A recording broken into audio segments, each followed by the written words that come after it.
So now I'm absolutely delighted to introduce our guest speaker to the annual conference, and that is Joan Smith, a journalist and columnist in a number of the broadsheets in the UK, a successful author, and a dedicated campaigner for the organisation called PEN International, which celebrates literature and promotes freedom of expression. She also refused to accept an OBE in recognition of her work for PEN as well. And of course, a committed and dedicated Republican. And she spoke with passion and conviction at the recent Jubilee campaign.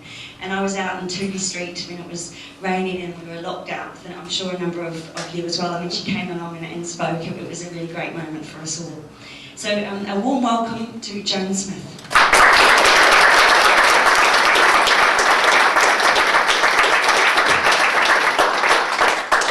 Thank you. It's very nice to be invited to speak at Republic again, so I must have said the right things in the past.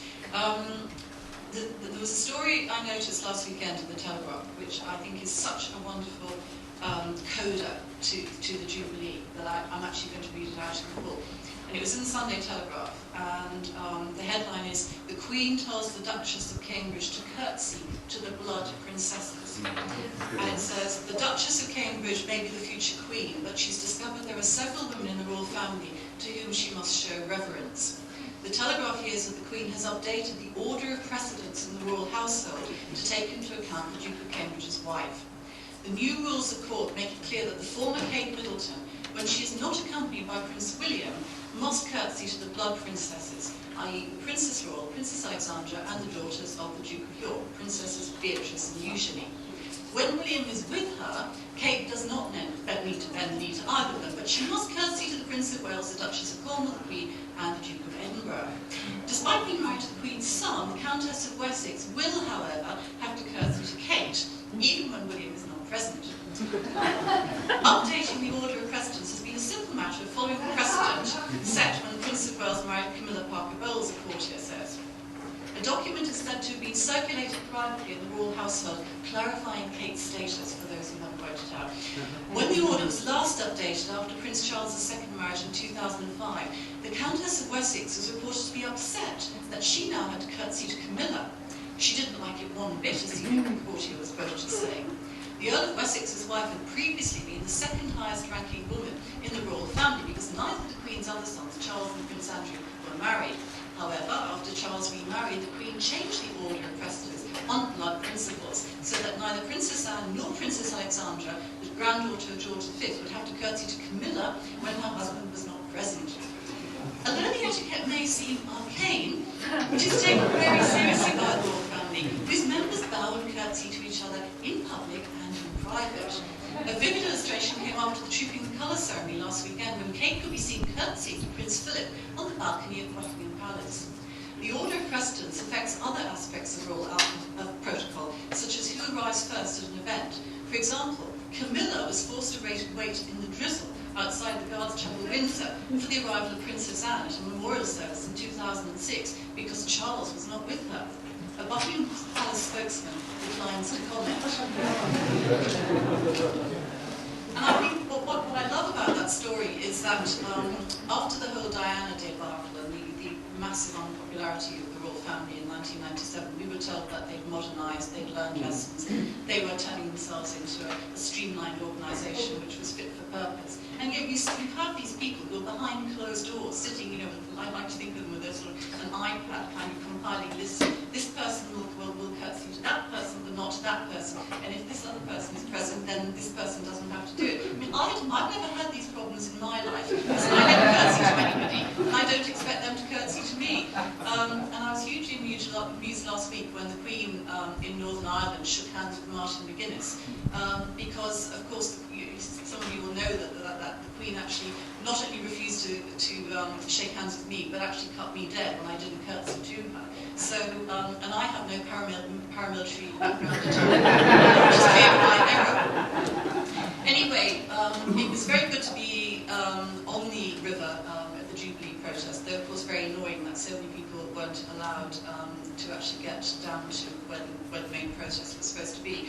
What was interesting to me is I live in a very affluent area of West London. I have Conservative councillors. It's quite I wouldn't say it's a remotely radical part of London. The only two establishments that celebrated the Jubilee in any kind of ostentatious way were a local wine bar and a local funeral parlour. And the funeral parlour filled its window with Union Jacks and put a tombstone in the window with a picture of me in the middle of it. And they appeared not to understand the symbols of her message. They appeared to be having a kind of patriotic, salute to the fact that she died.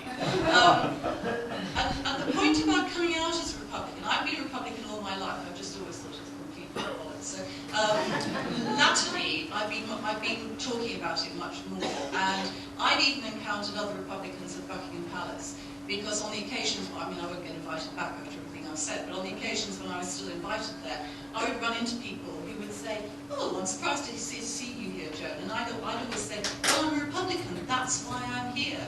I want to see how this works, and I'm paying for some of it." And what's very surprising is the number of people who then said, looked around quickly, and then said, "Actually, I think it's all nonsense as well." And this year particularly, I was at my gym, and I ran into a friend in the changing room, and she said, "Oh, are you going to the Jubilee?" And I said, "Yes, I am actually." And she said, "So am I. Prince Charles has invited me on his boat." And I said, "Well, I will wave to you from the protest." And somebody came up to me and said, "What is this protest? I'd love to come." So I think that the act of actually coming out and saying, "I'm a Republican," particularly to people who know you in other ways, who are used to you, who think you're a perfectly normal human being, it actually gives them permission to think about this. And over the course of this year, because of the wedding last year and the Jubilee this year, I've been invited to speak quite a lot by journalists, particularly the BBC. And I've begun to think that this is actually a free expression issue in itself. Last year, around the time of the wedding, I was invited to go on Newsnight and take part in a debate about monarchy. And I said, as I always do with Newsnight, because they do some pretty funny casting of their discussions, who else is going to be on? And they said Hugo Vickers. So I rolled my eyes. And then there's this other guy, and the other guy, and I said, "So which side is he on?" "Oh, he's kind of neutral." And I thought, right, he's on the other side. So then, a couple of weeks ago, Graham and I were doing a debate at the Bishopsgate Institute, and who should be on the opposing team arguing for the royal family, but this supposedly neutral person that I've been on Newsnight with. And then, some of you may have heard, I think it was in January or February this year, I did the Moral Maze, which I think is a pretty unpleasant and reactionary programme. But I thought, since the BBC has asked me to come and talk about Republicans, then I'll do it. And what happened right from the beginning was that Michael Portillo tried to shut me down. And at some point I did actually say, my ideas must be incredibly dangerous and revolutionary because this man doesn't want them to be heard. And what then happened was loads and loads of people, without much prompting from me, apart from a bit of chatting on Twitter, got in touch with the BBC and complained. And that programme where they discuss Radio 4 programmes and so on, they actually were asked, why the panelists are allowed to shout down people they've invited on. And it seems to me that if you are arguing a radical proposition, then the least the other side can do is offer you the courtesy of letting you speak. And again you find that people who are trying to build this case, you will be shouted down.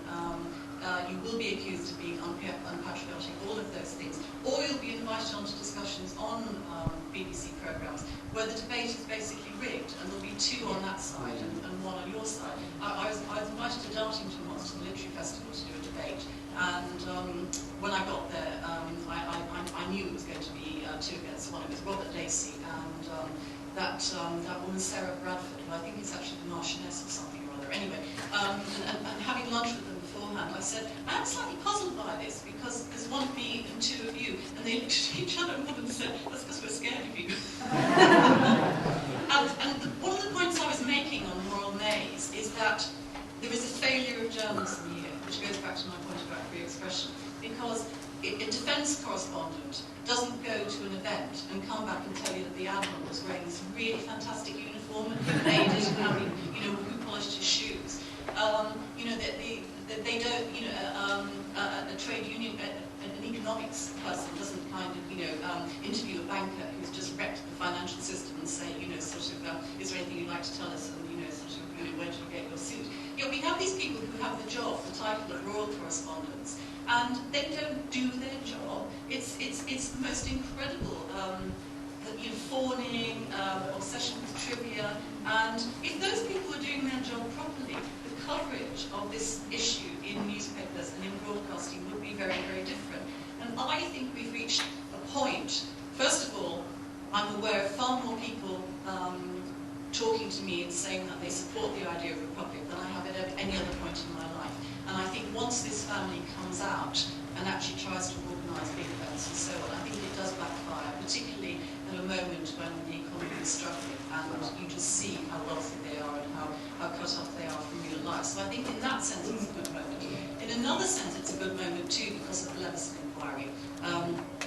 I gave evidence to the Leveson inquiry last November because my phone was hacked by the News of the World. So I'm in the unusual position of being a journalist who was hacked by a newspaper.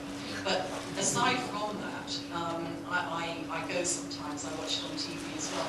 And I think this has kind of become an interrogation of the culture of journalism as well as the other bits that will be alleged corruption and so on. I mean, the actual terms of reference of Leveson are the ethics, practice and culture of the media.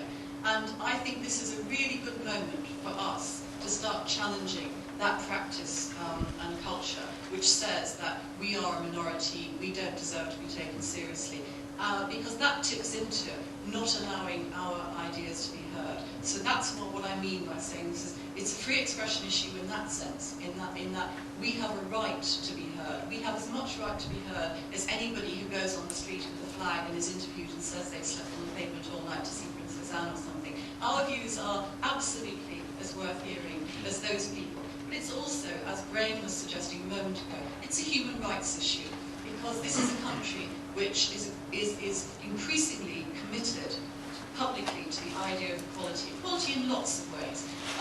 But in our national law and in international treaties, we commit ourselves to the notion that people are equal and that they're entitled to equal opportunities. And it's absolutely crazy for a country which has that kind of public commitment, and all our political parties, you know, tend to support it to one degree or another. In those circumstances, it's absolutely lunatic that we have a head of state who is part of a family who is not only there as a hereditary monarch, but actually operates the principle of male primogeniture.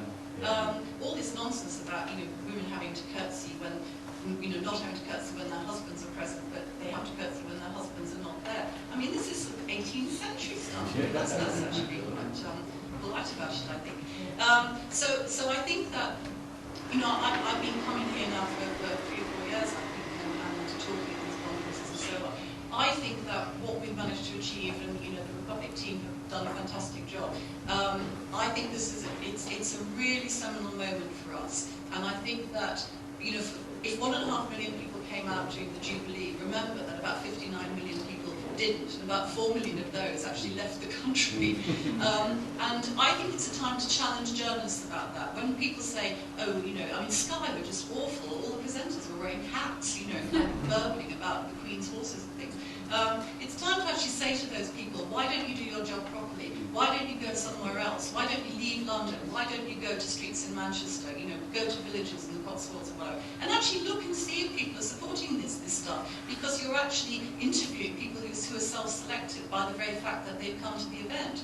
So I actually feel more optimistic about this cause than I have for many years, and I'm very happy to come back in 5 years' time and see where we've got to. But I think it's fantastic that so many people came on the Jubilee, despite the difficulties of getting beyond Tooley Street, and I think it's fantastic that you've all come today. So I look forward to the next move in the campaign. Thank you.